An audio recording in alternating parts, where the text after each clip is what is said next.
What's going on out there, good peoples, and welcome to one of our book club meetings. Today, I'll be starting with one of my favorites. It's called The Road Less Traveled.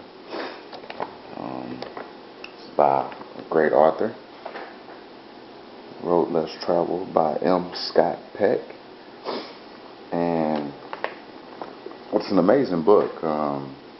I just wanted to share a brief portion of the book out of it with you all.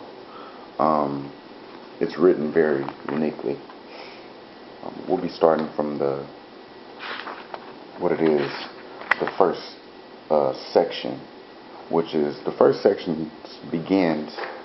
It's called Discipline, and I like the way that he wrote his sections because there were so many topics that he could expand on, but there were only multiple sections he could put them on. So I like how he wrote the different sections with multiple topics.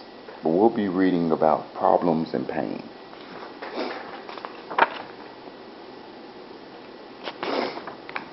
Hope everybody doing okay today. Now,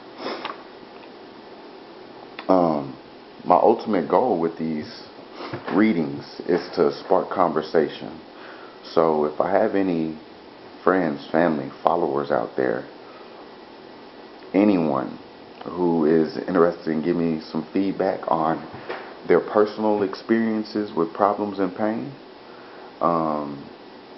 also, why do we believe that people avoid problems and pain? How can people get more involved with understanding their problems and pain? And how can we not let our problems and pain dictate our futures? So I'm going to go ahead and get this started with Problems and Pain, coming out of The Road Less Traveled by M. Scott Peck. It starts like this. He says, "Life is difficult. This is a great truth, one of the greatest truths. Actually, the first of the Four Noble Truths, which were written and taught by Buddha. Buddha taught that life was suffering. And it's a great truth because once we truly see this truth, we transcend it. Once we truly know that life is difficult, once we truly understand and accept it, then life is no longer difficult. Because once it is accepted, the fact that life is difficult no longer matters. Most do not fully see this truth, that life is difficult.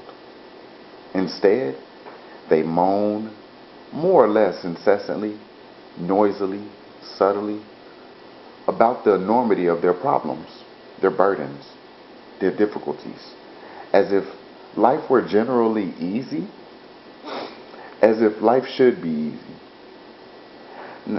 They voice their belief, noisily or subtly, that their difficulties represent a unique kind of affliction that should not be, and that has somehow been especially visited upon them, or else upon their families, their tribe, their class, their nation, their race, or even their species, and not upon others. I know about this moaning because I have done my share. Life is a series of problems," he says. "Do we want to moan about them or solve them?" Which is a great question. "Do we want to teach our children to solve them?" Discipline is the basic set of tools we require to solve life's problems. Without discipline, we can solve nothing. With only some discipline, we can solve only some problems. With total discipline, we can solve all problems. And that's one of the places people get mixed up. Now, what makes life difficult is that the process of confronting and solving problems is a painful one. Problems, depending upon their nature, evoke in us frustration or grief or sadness or loneliness or guilt or regret, anger, fear and anxiety, anguish, despair. Any of those, These are uncomfortable feelings, often very uncomfortable, often as painful as any kind of physical pain, sometimes equaling the very worst kind of physical pain. Indeed, it is because of the pain that events or conflicts engender in us that we call them problems. I'm going to read that again. It is because of the pain that events or conflicts engender in us that we call them problems. And since life possesses an endless series of problems, life is always difficult and is full of pain as well as joy.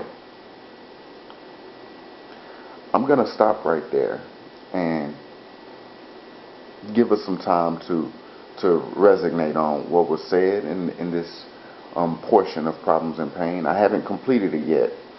We'll get back to that later, but if you could just think about some of those questions we asked a little earlier. Why people avoid problems and pain, how can we confront our problems and pain, and also what can we do to not let our problems and pain dictate us. Think about some of those. Give me your feedback, good, bad. What I'm looking for is dialogue and creating a conversation for our everyday problems. So we can get a great discussion going on with our everyday problems and how to solve them. That would be amazing. Thank y'all for taking the time for another session of Inquiring Minds.